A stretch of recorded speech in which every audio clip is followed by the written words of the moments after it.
Hello, നമ്മുടെ പുതിയൊരു വീഡിയോയിലേക്ക് എല്ലാവർക്കും സ്വാഗതം. രാവിലെ നമ്മുടെ ഡെയിലി റൊട്ടീൻസായ ചെടി നനയ്ക്കലൊക്കെ കഴിഞ്ഞിട്ട് കുറച്ച് കലേഡിയങ്ങൾ നടാമെന്ന് വിചാരിച്ചിട്ടാണ് ഇരിക്കുന്നത്. അപ്പോൾ നമ്മുടെ അടുത്തൊരു പറമ്പുണ്ട്, അവിടെ ഒരുപാട് കലേഡിയം ചെടികൾ ഇപ്പോൾ മുളച്ച് വന്നിട്ടുണ്ട്. ഒത്തിരി വെരിഗേറ്റഡ് വെറൈറ്റി ടൈപ്സ് ഒന്നുമല്ല, സാധാ നാടൻ ടൈപ്പ് ചെടികൾ. അപ്പോൾ ചെടിയൊക്കെ നനച്ചുകൊണ്ടിരിക്കുന്നതിൻ്റെ ഇടയ്ക്ക് നോക്കിയേ, നമ്മൾ വെച്ചിട്ടുള്ള ഒരു ബഡ് ചാമ്പത്തൈയാണ് കേട്ടോ. ഓരോ വർഷമായുള്ളൂ ഇത് നട്ടിട്ട്, പക്ഷെ നിറയെ പൂത്ത് നല്ല മധുരമുള്ള ചാമ്പങ്ങകൾ ഉണ്ടായിട്ടുണ്ട്. നിറയെ പൂത്തിട്ടുണ്ട് കേട്ടോ. ഒരുപാട് ഹൈറ്റൊന്നുമില്ല, നമുക്ക് ചെടിച്ചട്ടിയിലൊക്കെ നടാൻ പറ്റിയ ടൈപ്പാണ് കേട്ടോ.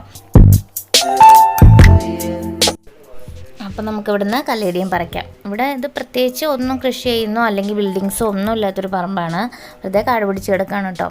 അപ്പോൾ ഇവിടെ മഴയത്ത് ഒത്തിരി ചെടികൾ മുളച്ചിട്ടുണ്ട്. ഈ ടൈപ്പ് നാടൻ ടൈപ്പ് ചേമ്പുകളുണ്ടല്ലോ, അപ്പോൾ നമുക്ക് ചട്ടിയിൽ വെച്ചിട്ടുണ്ടെങ്കിൽ നല്ല ഭംഗി ഉണ്ടാവുമല്ലോ, ഒരു വെറൈറ്റി ആയിരിക്കുമല്ലോ.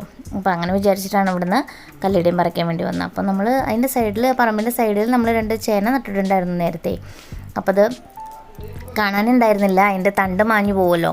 അപ്പോൾ മഴയൊക്കെ പെയ്തപ്പോൾ അത് മുളച്ച് വന്നിട്ടുണ്ട്. അപ്പോൾ പിന്നെ അത് പറിച്ചിട്ട് വേറൊരു ചാക്കിലോ ചട്ടിയിലോ അങ്ങനെ എവിടെയെങ്കിലും നടാമെന്ന് വിചാരിച്ചിട്ട് അത് 2 പറിച്ചെടുത്തിട്ടുണ്ട്. അപ്പോൾ ഇത് ഇങ്ങോട്ട് ഇറങ്ങിയപ്പോഴാണ് അത് ഈ കൊങ്ങിണിപ്പൂ കണ്ടേ. പണ്ട് നമ്മൾ പൂക്കളിടാനൊക്കെ ആയിട്ട് ഒരുപാട് പറിച്ചെടുത്തിട്ടുള്ള ഒരു പൂവാണിത്.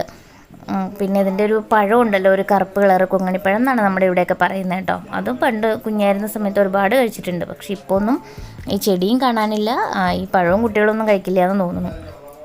കണ്ടോ, കടുക് പോലെ ഇരിക്കുന്ന നല്ല മധുരമുണ്ട്, ചെറിയൊരു മധുരമൊക്കെ ഉണ്ട്. അതെ, ഈ ടൈപ്പ് ചേമ്പാണ് കേട്ടോ നമ്മൾ പറിക്കാൻ ഉദ്ദേശിക്കുന്നത്. ഇതുപോലെ നമ്മൾ സാധാരണ പറമ്പിലൊക്കെ കാണുന്ന ടൈപ്പ് തന്നെ.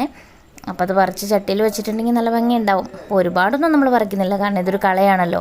ഒത്തിരി നമ്മുടെ ചെടിച്ചട്ടിയിലൊക്കെ ഒത്തിരി നട്ടിട്ടുണ്ടെങ്കിൽ പിന്നെ അതിൻ്റെ തണ്ട് വീണ് അതിൻ്റെ ഈ കിഴങ്ങ് വീണിട്ടേ മുളച്ച് പിന്നെ ഒരുപാട് വരും. അപ്പോൾ അതുകൊണ്ട് ഒത്തിരി ഒന്നും എടുക്കുന്നില്ല, എല്ലാത്തിനും ചെറിയ ഓരോ പീസ് എടുത്തിട്ട് കൊണ്ടുപോകാമെന്ന് വിചാരിച്ചു.